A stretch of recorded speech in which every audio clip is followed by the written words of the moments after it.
Assalamualaikum warahmatullahi wabarakatuh.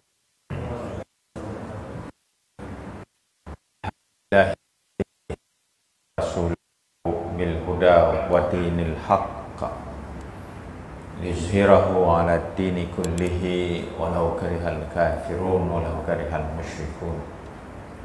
Ahmaduhu wa nasta'inuhu wa nastaghfiruh wa na'udzu billahi min syururi anfusina wa min sayyiati a'malina.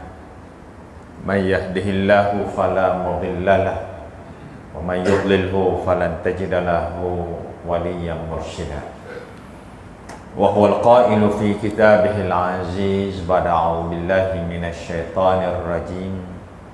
Inna iddatash syuhuri indallahi 12 syahran ma khalaq wal ard minha arba'atun hurum dzalika ad-dinul qayyim fala tazlimu fihinna anfusakum wa qatilul musyrikina kaffah wa'lamu annallaha ma'al muttaqin. Sadaqallahul azim. Asyhadu an la ilaha illallah wahdahu la syarikalah wa asyhadu anna Muhammadan abduhu wa rasuluh alladzi ballagar risalah wa addal amanah wa nasahal ummah. Qala rabbi shrah li sadri wa yassir li amri wahlul 'uqdatam min lisani yafqahu qawli, amma ba'da. Semati tanpa acara majlis, semati tuan-tuan imam, barisan jawatan kuasa takbir masjid, seterusnya tuan-tuan haji, puan-puan hajah, tuan-puan muslimin muslimat yang dirahmati Allah Subhanahu wa taala sekalian. Alhamdulillah, pertamanya kita manjatkan kesyukuran kita kepada Allah Subhanahu wa taala. Nikmat umur, kesihatan Allah bagi, dapat sekali lagi kita bertemu tahun baru. Ya. Tahun ini meningkat umur kita, tapi makin dekat kuburnya. Ya. Dan alhamdulillah, bila kita menyambut tahun baru ini tuan-tuan, lazimnya kita akan membicarakan tentang satu peristiwa besar yang berlaku ke atas junjungan besar kita Nabi Muhammad sallallahu alaihi wasallam, bila mana baginda Rasulullah telah diizinkan oleh Allah Subhanahu wa taala untuk berhijrah daripada Makkahul Mukarramah ke Madinatul Munawwarah.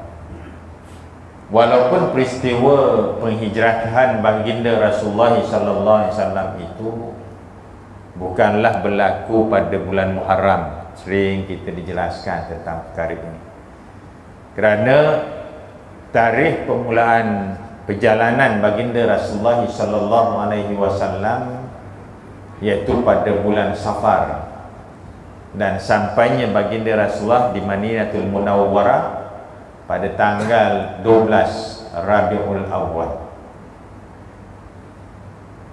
Kalau kita lihat, tanggal 12 Rabiul Awal ini merupakan satu tarikh yang agak sinonim dengan baginda Rasulullah sallallahu alaihi wasallam. Pertama, lahirnya baginda Rasulullah pada 12 Rabiul Awal.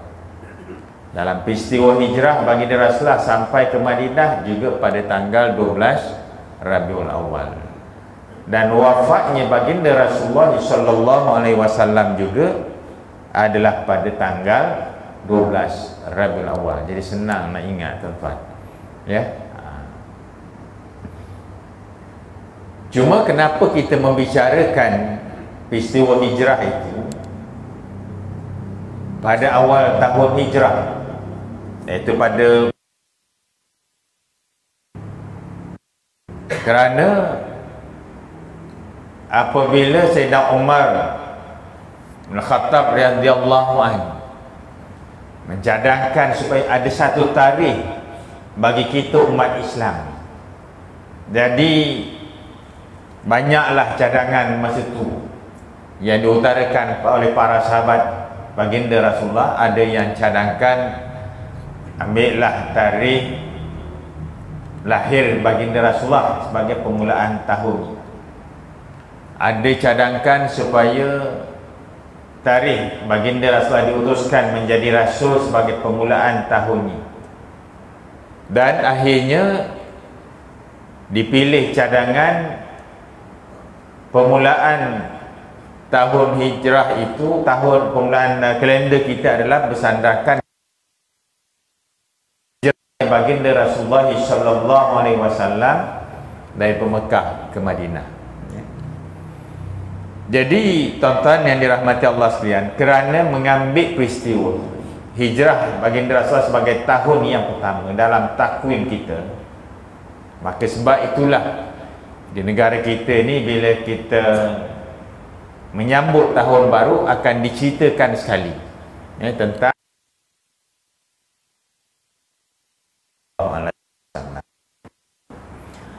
tuan-tuan puan-puan muslimin muslimat sekalian. Kenapa peristiwa ini kita sambut?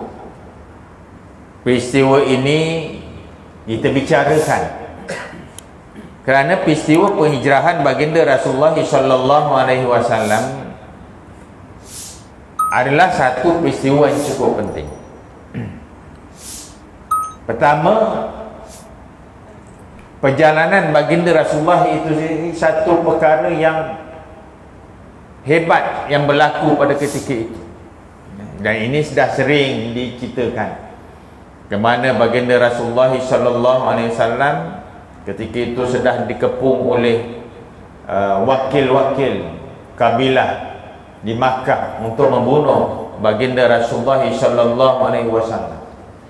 Bagaimana Sayyidina Ali karramallahu wajhah menggantikan baginda Rasulullah di tempat pembaringannya.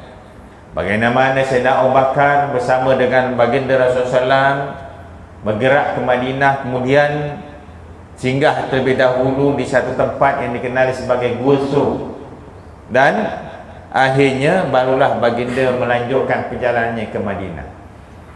Cuma apa yang ingin saya kongsikan pada malam ini, ekoran daripada peristiwa hijrah baginda Rasulullah sallallahu alaihi wasallam, di mana kesan daripada peristiwa hijrah itu telah membawa satu perubahan yang besar, khususnya di kalangan umat Islam itu sendiri, khususnya dalam dakwah Islam itu sendiri. Kerana ketika baginda Rasulullah SAW dan sahabat berada di Mekah, perkembangan dakwah baginda Rasulullah SAW begitu terbatas dan terhad, dan Rasulullah SAW bersama sahabat berdepan dengan pelbagai cabaran yang getih pada ketika itu, dipulaukan, diganggu, sehingga sukar mereka nak melaksanakan ibadah kepada Allah Subhanahu wa taala. Tapi dengan hijrahnya baginda Rasulullah sallallahu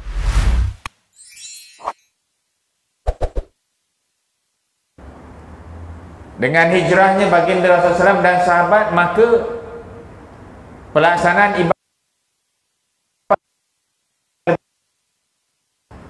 sebab itu pertama sekali yang dibangunkan oleh baginda Rasulullah SAW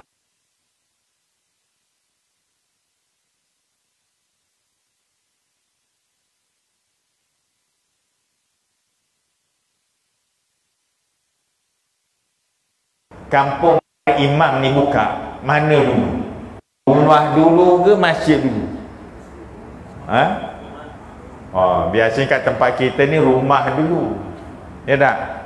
Kalau buka taman pun rumah dulu, ya. Last sekali baru masjidnya, ya. Dululah.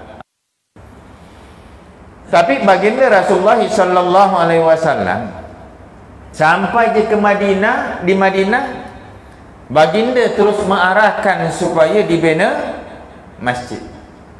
Rasulullah baru malu dia numpang di rumah salah seorang sahabat baginda Rasulullah sallallahu alaihi wasallam. Berapa lama?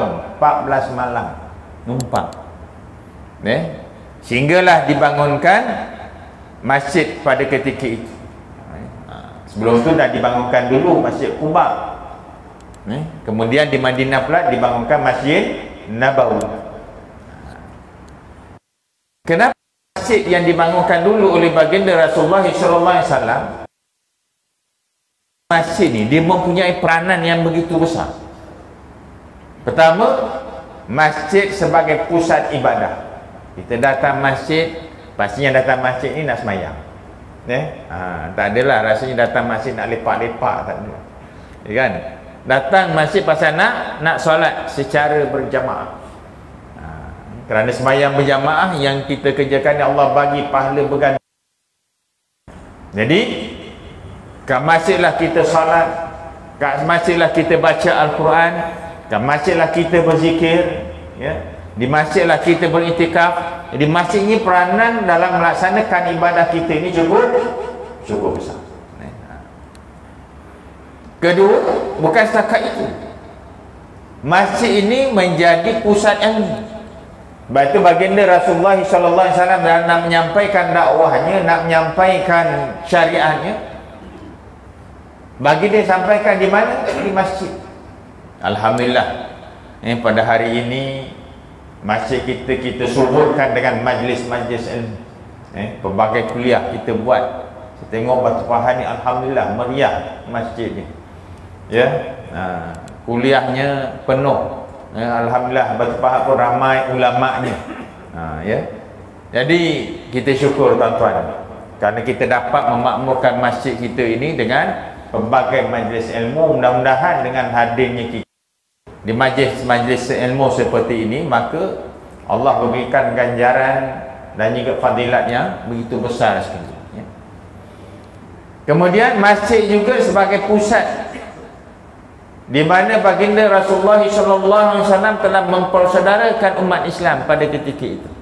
Hari ini gitu juga, tuan-tuan. Kalau tak ada masjid, kenal tak kita ni? Kalau tak kerana masjid ni, rasanya tak sampai lagi saya kat sini. Kan? Malah di kalangan masyarakat kita ni, kerana masjid lah kita kenal jiran. Kalau kat bandar-bandar tuan-tuan, misalnya macam bandar Johor tu, biasanya kat sana rumahnya taman. Kalau ke sini kampung tu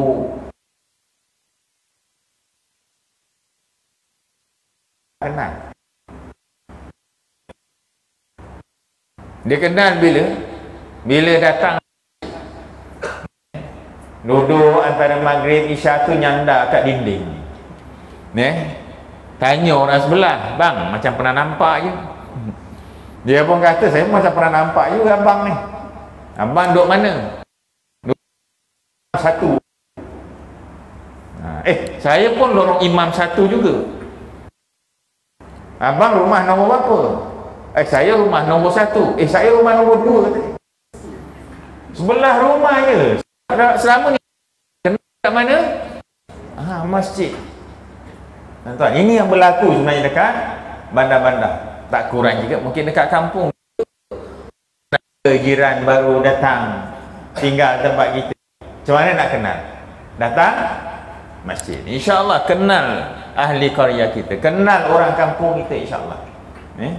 Ini peranan masjid di dalam mempersaudarakan umat Islam.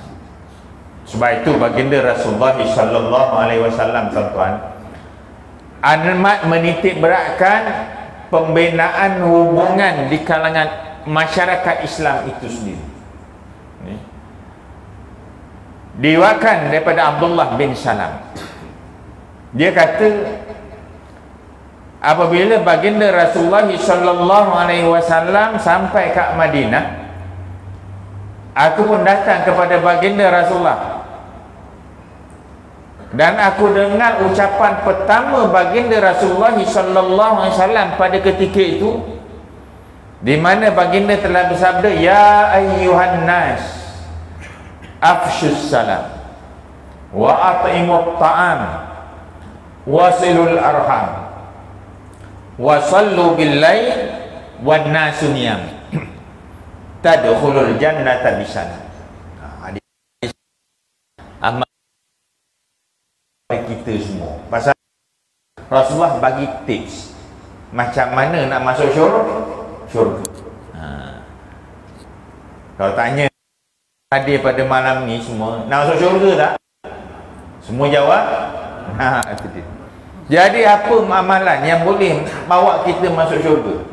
Selain tadilah solatnya, puasanya, zakatnya. Ini cerita yang wajib-wajib dah buat lah. Jangan pula semayang masuk syurga dengan cara ni.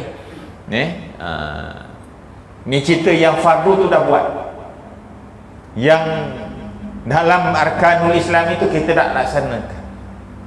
Pertama kata Rasulullah sallallahu alaihi wasallam,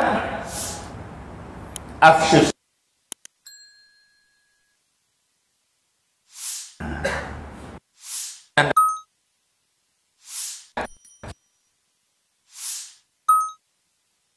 Kalau jumpa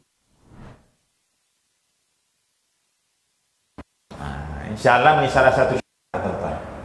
Kalau kat situ ada orang bagi salam, tandanya ada orang Islam.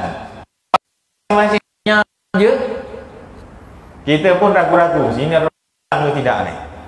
Jumpa morning. Ya, itu je ucapan dia kan. Tapi dekat kampung tu tengok-tengok Assalamualaikum ni, itu tanda orang Islam kan. Jadi salam ni syiar tuan-tuan. Dia lambang kat situ ada umat Islam. Baik itu Rasulullah pesan, tebarkan dalam Quran pun ada sebut, wa iza qayyitum bi tahiyyatin fahayyu bi ahsana minha aw rudduha. Apabila kamu diberikan ucapan dengan ucapan salam, maka jawab dengan yang lebih baik. Kaedah bagi salam ni diajar dalam Al-Quran. Orang bagi salam kena jawab. Wajib jawab. Bagi salam sunat, tapi jawab wajib. Cuma ada yang kadang ngada-ngada. Assalamualaikum, tak salam, tak jawab, dosa. Itu salam apa namanya? Salam murad ni. Dia memang wajib jawab. Bila orang bagi salam kena jawab. Kena jawab pula dengan yang lebih baik. Assalamualaikum, kita jawab yang lebih baik. Waalaikumsalam warahmatullah. Kalau orang tu bagi salam panjang sikit, Assalamualaikum warahmatullah, kena jawab lagi baik. Waalaikumsalam warahmatullahi ta'ala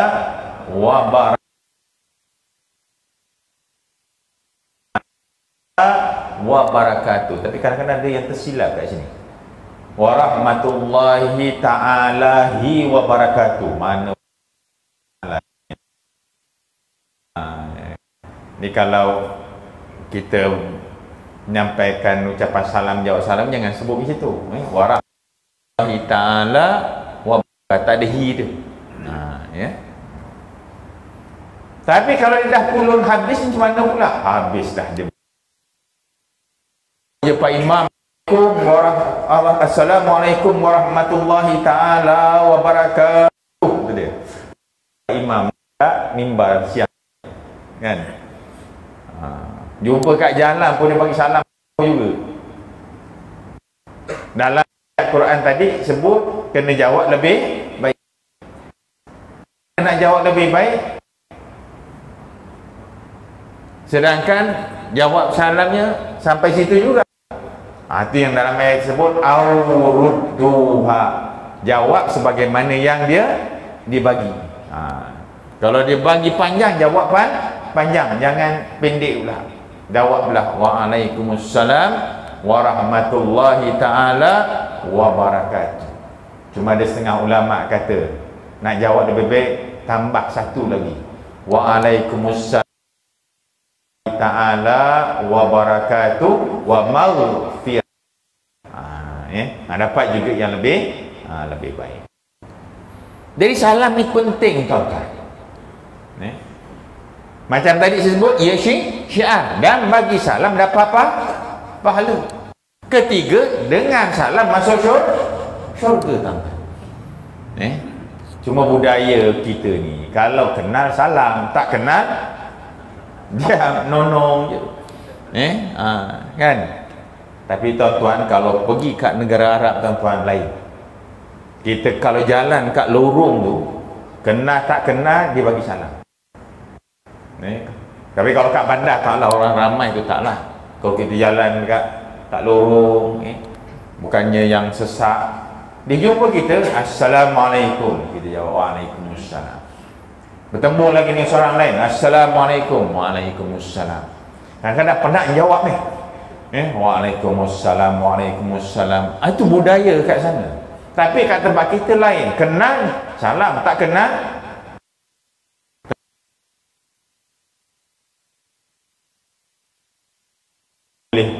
hijrah.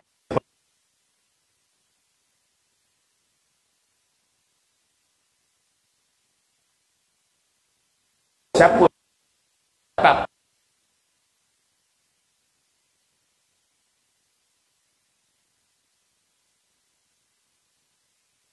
lebih awal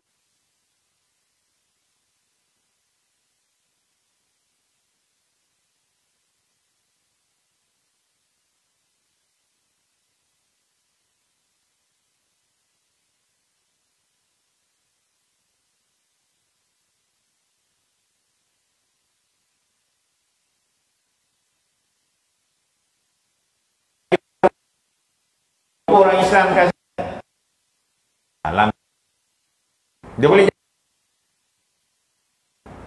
ya. Jom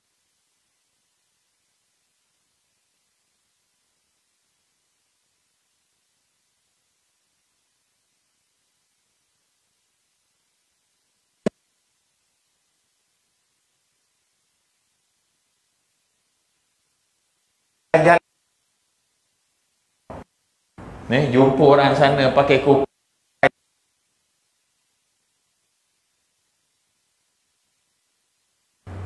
ada rezeki pula dekat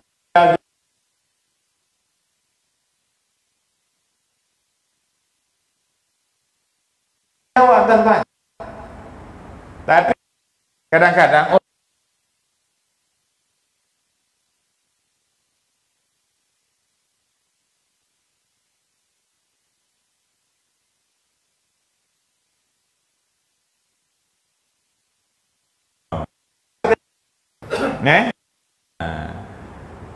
besok pergi bandar Batu Pahat, jumpa lagi orang kat Batu Pahat bandar, bagi ucapan khabari, dia boleh jawab?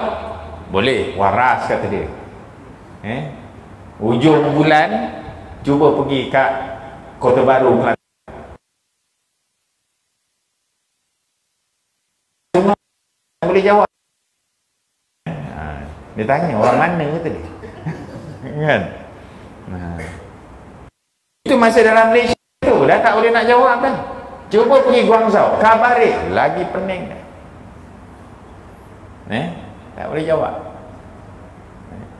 Ini hebatnya salam ni, satu dunia tahu nak jawab.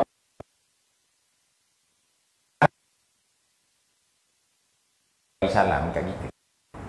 Jumpa kadang-kadang, pernah tak tuan-tuan angkat telefon, tak tahu siapa yang telefon, tiba-tiba dengar dia bagi salam, Assalamualaikum, kita menjawab Waalaikumsalam, rupanya acong pula.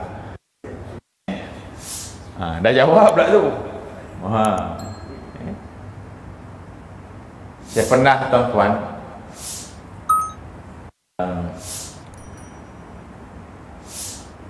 pernah berlaku di satu peristiwa berdarah di salah sebuah masjid Christchurch, New Zealand.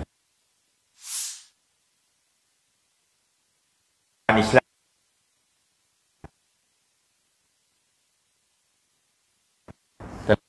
datang, mungkin tidak Islam, umat Islam yang ada di dalam masjid tersebut. Dan ramailah yang syahid pada ketika itu. Peristiwa ini berlaku sekitar tahun 2019 atau 2018 kalau tak saya. Sebulan sebelum tu saya ada kat masjid tu. Saya sampai masa tu dari Din sampai kat situ jam 11 malam. Orang baru selesai sembahyang fardu Isya. Jadi betulan nak masuk, pintu dah kunci. Jadi saya ambil sembahyang, nak solat depan pintu je. Datang siap dia. Dia kata kenapa sembahyang sini, masuk dalam. Dia pun bukakan pintu. Pintu itulah yang dia masuk.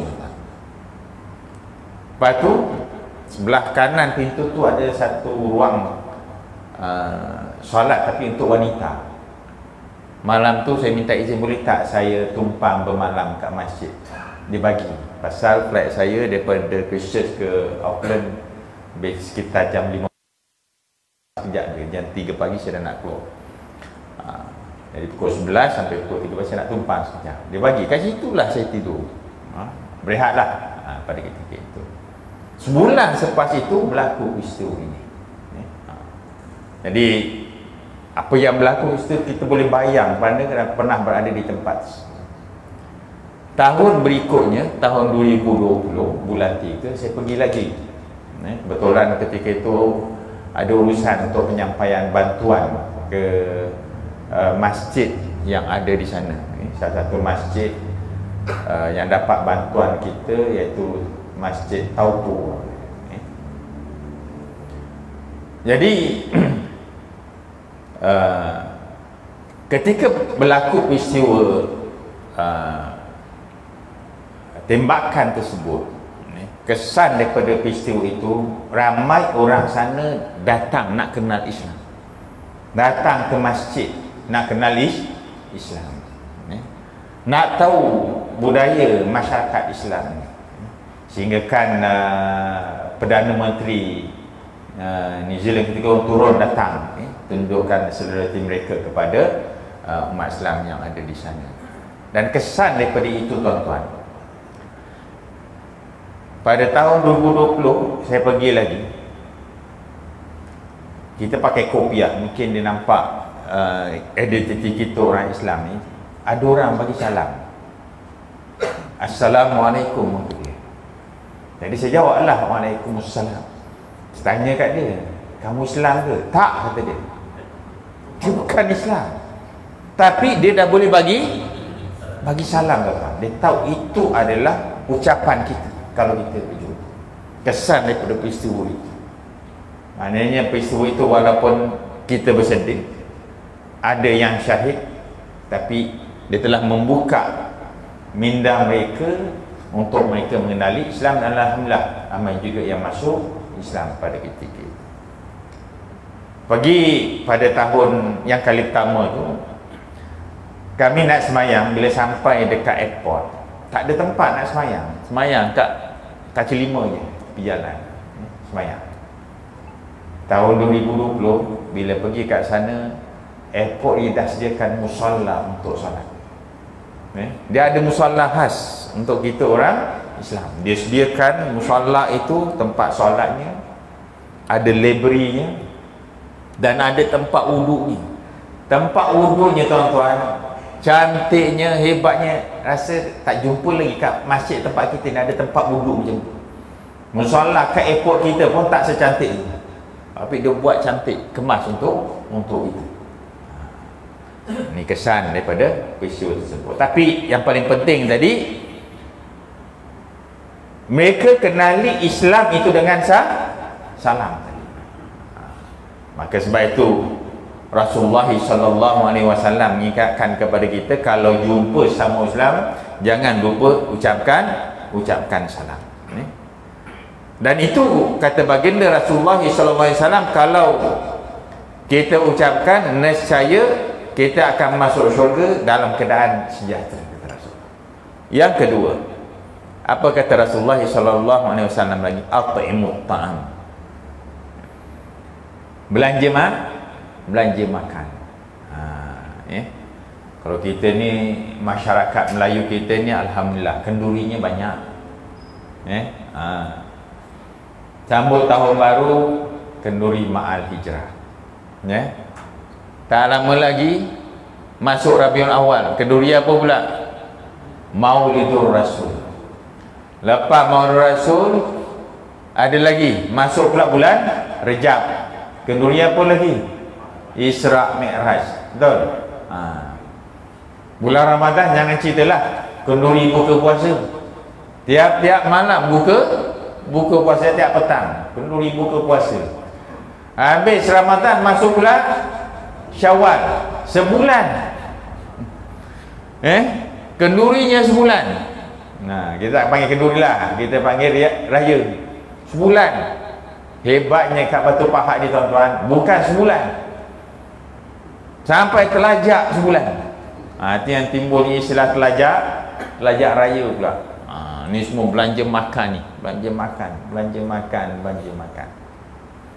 Jadi bagi makan ini memang satu amalan yang digalakkan oleh baginda Rasulullah sallallahu alaihi wasallam. Cuma dia tak sebut kenduri, tuan-tuan. Malam Jumaat, tiap-tiap malam Jumaat pun kenduri lagi.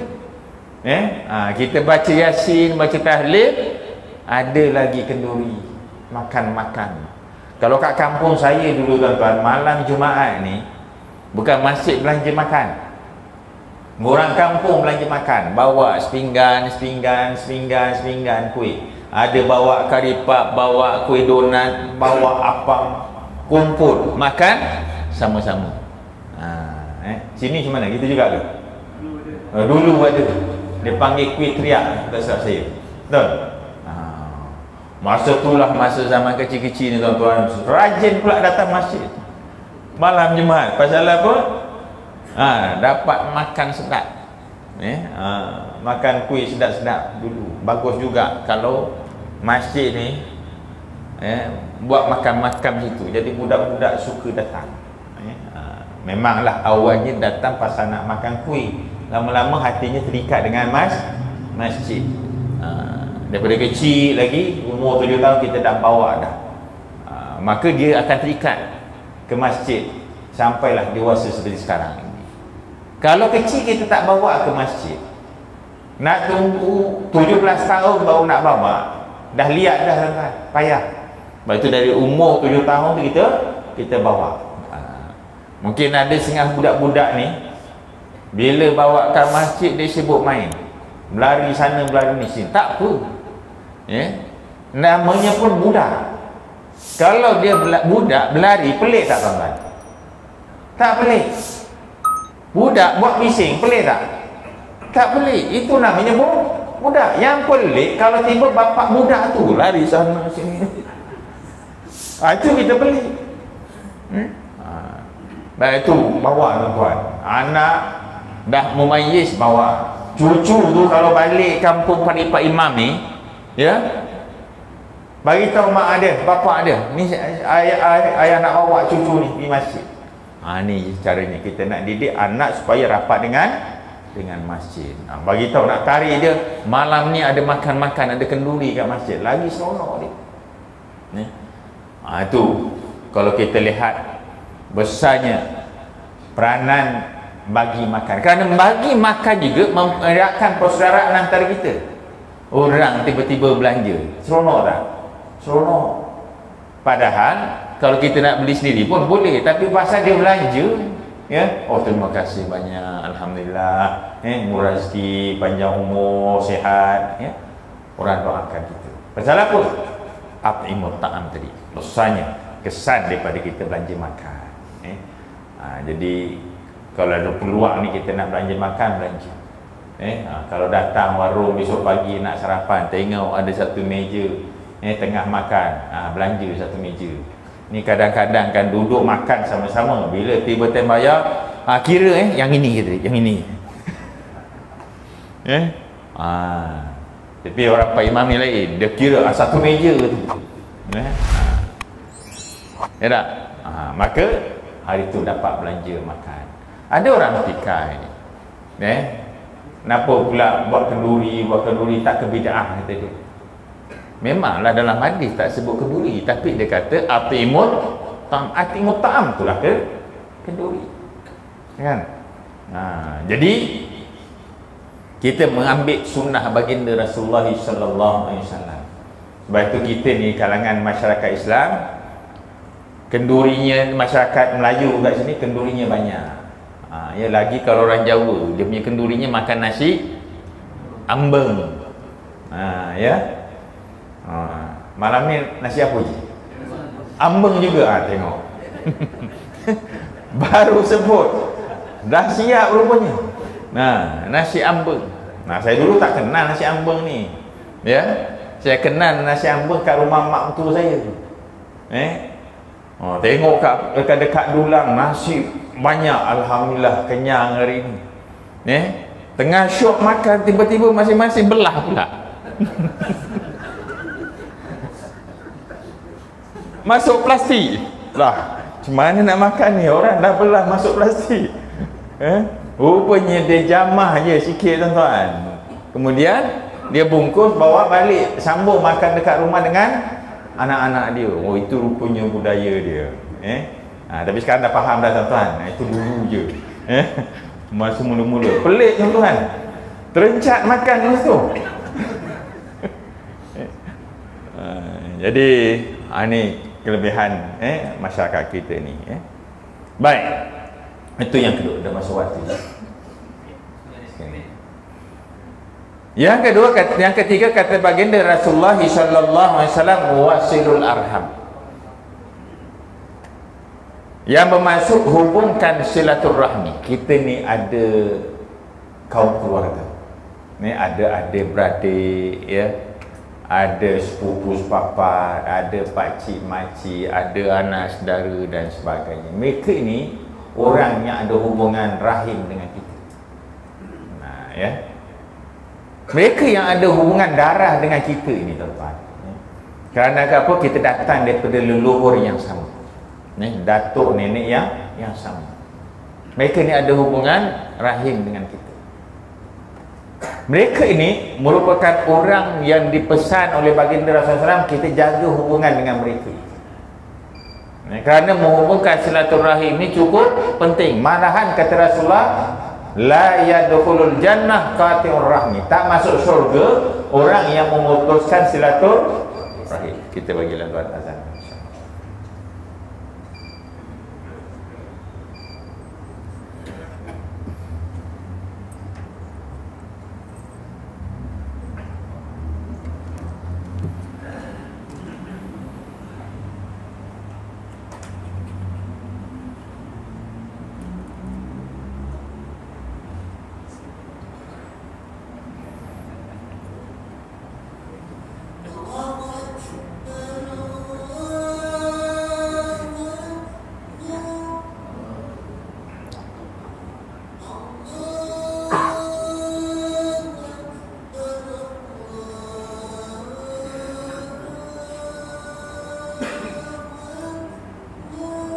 Allah.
Jadi kita sambung sikit lagi insya-Allah. Jadi siapa mereka ini yang kita perlu bina hubungan silaturahmi? Kaum kerabat kita, saudara mara kita. Baik, itu apabila orang kita meninggal dunia, pentingnya kita jaga hubungan silaturahim dengan keluarganya. Dan Rasulullah pesan tadi, siapa yang memutuskan silaturahim maka tak masuk syurga. Dengan kawan-kawan, dengan jiran tetangga, kita bina hubungan dengan mereka, itu dipanggil ukhuwah, persaudaraan sesama umat Islam. Ziarah dia untuk merapatkan ukhuwah. Tapi kalau kita ziarah saudara mara, kita namakan merapatkan silaturahim. Itu kaedah dia, beza. Dan kedua-duanya penting. Menjaga persaudaraan sesama Islam juga penting, kerana dalam sepotong hadis yang lain baginda bersabda, la yu'minu ahadukum hatta yuhibbu li akhihi ma yuhibbu li nafsi. Yang bermaksud tidak sempurna iman seorang kamu kecuali setelah dia mencintai saudaranya sebagaimana dia mencintai dirinya sendiri. Penting juga kita jaga hubungan persaudaraan kita dengan sesama Islam, umat Islam kita. Di samping kita menjaga hubungan silaturahmi dengan kaum keluarga kita. Ini kata Rasulullah, siapa jaga hubungan silaturahim masuk syurga. Baitur raya, tuan-tuan ambil kesempatan pergi rumah pakcik, pergi rumah makcik, pergi rumah sepupu, pergi rumah adik-beradik, jangan tinggal. Kerana itu antara kaedah kita nak merapatkan silaturahmi. Hari ini ada pula, dengan kemudahan teknologi kita ada pula grup-grup keluarga kan, grup adik-beradik, grup keluarga besar. Ini juga satu medium untuk kita merapatkan silaturahmi antara kita. Elok tersebut. Kemudian yang terakhir kata baginda Rasulullah sallallahu alaihi wasallam, wa sallu bil laili wan nasu niyam. Dan bangunlah solat pada waktu malam ketika orang ramai sedang tidur. Yang ini mungkin sukar, ada tak semua orang mampu buat, tapi kalau kita dapat usahakan, insya-Allah dapat dia punya nikmat dia. Setidak-tidaknya tuan-tuan, kita bila bangun nak sembahyang subuh, nak pergi masjid, sebelum kita masuk azan waktu subuh, kita sembahyang dua rakaat. Itu juga dikira sebagai solat malam juga. Dia tak panjang, ringkas pun tak apa. Tapi kalau dapat panjang, macam contohnya kalau kita buat dalam bulan Ramadan khususnya, maka itulah lebih baik. Dan ini juga digalakkan oleh baginda Rasulullah sallallahu alaihi wasallam. Cuma sembahyang malam ni Rasulullah sallallahu alaihi wasallam galakkan buat kat rumah, bukan dekat masjid. Kerana ada sepotong hadis baginda Rasul sebut, afdalu salatil mar'i fi baitihi illal maktubah. Sebaik-baik sembahyang seorang itu adalah di rumahnya kecuali yang fardu. Yang fardu afdal kat masjid. Macam maghrib tadi, isyak, besok subuh, zuhur, asar, itu afdal kata Rasulullah dekat masjid. Kerana Rasul sebut illal maktubah, kecuali yang fardu. Kenapa yang sunat afdal kat rumah? Nak jaga hati, tuan-tuan. Kenapa nak jaga hati? Pasal yang sunat ni tak ramai orang buat, kan? Contoh mudah lah, lepas sembahyang isyak, berapa ramai yang buat? 2 rakaat. Mungkin sebahagian buat, sebahagian tak buat. Sebab itu dalam hadis baginda Rasulullah SAW, ba'diyah maghrib isyak tu Rasulullah buat kat rumah. Raka'ataini ba'dal maghribi fi baiti wa raka'ataini ba'dal isya'i fi baiti. Cuma maghrib isyak ni kalau buat kat rumah, kalau ada kuliah maghrib tak jadilah. Rasulullah buat kat rumah, rumahnya kat mana? Sebelah masjid. Kita ni banyak parik nak lalu. Silat-silat isyak datang lah. Nah, buat je lah dekat masjid, tak apa. Isyak mungkin boleh lah Rasulullah buat kat rumah dia, kita pun nak buat kat rumah. Tapi kadang-kadang tak jadi juga tuan-tuan. Ingat nak ikut sunnah buat kat rumah, sampai-sampai anak dah terkam, tak jadi. Itu baru anak, belum mak anak lagi tak jadi. Jadi buat je lah kat masjid yang tu.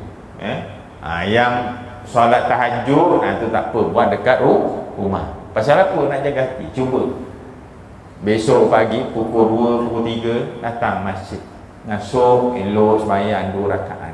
Selesai salam, assalamualaikum warahmatullahi wabarakatuh. Dia tulis belakang, aku seorang malam ni yang tidur je kata dia. Habis pahala tuan. Tapi kalau buat kat rumah, ada tak nak mikir cakap macam tu? Tak tahu pun orang sebelah bangun ke tak bangun, yang tahu kita je lah.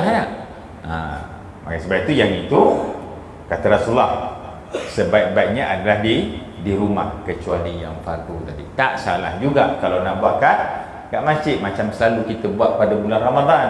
Kerana di samping kita qiyam, kita dah juga dapat pahala beriktikaf di masjid ini.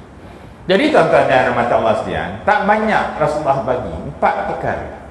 Ketika sampainya dekat Madinah, dia pesan kepada sahabat, amalan yang dibuat ini, 4 perkara ini, Rasulullah SAW kata, tadkhulul jannata bisalam, nescaya kamu akan masuk syurga dalam keadaan sejahtera. Jadi sunnah ini makan sunnah yang dapat kita ambil insya-Allah bersempena dengan sambutan Ma'al Hijrah pada tahun ini. Mudah-mudahan insya-Allah kita sentiasa mendapat keberkatan daripada Allah Subhanahu wa taala, dan semoga segala amalan yang kita buat, kebaikan kita buat, merupakan kebaikan yang diterima di sisinya. Dan sesungguhnya setiap yang kita lakukan itu Allah bagi pahala yang berganda-ganda. Kenapa? Istimewanya kita umat baginda Rasulullah sallallahu alaihi wasallam. Satu kebaikan kita buat, Rasulullah kata apa? Al-hasanatu bi asyri amsalihah. Setiap satu kebaikan dibalas dengan 10 ila sab'i mi'ati dhifin, sehinggalah 700 kali ganda. Ini kelebihan yang ada pada kita umat Rasulullah, samalah kita ambil peluang tersebut. Jadi tuan-tuan muslimin muslimat sekalian, setakat ini dulu untuk pertemuan kita pada malam ini. Mudah-mudahan ada manfaat. Mohon maaf sekiranya ada kekurangan, kesilapan, kelanjuran kata. Sungguhnya yang baik dari Allah, yang kurang daripada kelemahan diri saya sendiri, dan saya pohonkan keampunan daripada Allah Subhanahu wa taala. Dan ambil kesempatan pada malam ini saya ucapkan selamat menyambut tahun baru hijrah. Mudah-mudahan umur yang Allah bagi dapat kita manfaatkan sebaiknya insya-Allah. Auzubillahi minasyaitonirrajim. Bismillahirrahmanirrahim. Alhamdulillahirabbil alamin, wassalatu wassalamu ala sayyidina Muhammad sayyidil mursalin wa ala alihi wa sahbihi ajma'in. Allahumma innaka ta'lamu anna hadhil quluba qad istamat ala mahabbatik wal taqat ala ta'atik wa hadat ala da'watik wa ta'ahadat ala nusrati syari'atik wa thikillahumma rabitataha wa dimuddaha wa tiha smulaha wa mulaha binurika alladhi la yakhbu wa shrah suduraha bi faidil imani bik wa jamilit tawarifatik wa mitha ala syahadati fi sabilik innaka al maula wa ni'man nasir. Allahumma arinal haqqa haqqa wa razuqna ittiba'a wa arinal batila batila wa razuqna ijtinaba. Rabbana atina fid dunya hasanah wa fil akhirati hasanah wa qina azaban nar. Wa sallallahu ala Muhammadin nabiyil karim wa ala alihi wa sahbihi wa baraka wa sallam. Walhamdulillahi rabbil alamin. Aqulu qawli hadza astaghfirullahal azim li wa lakum. Wassalamu alaikum warahmatullahi wabarakatuh.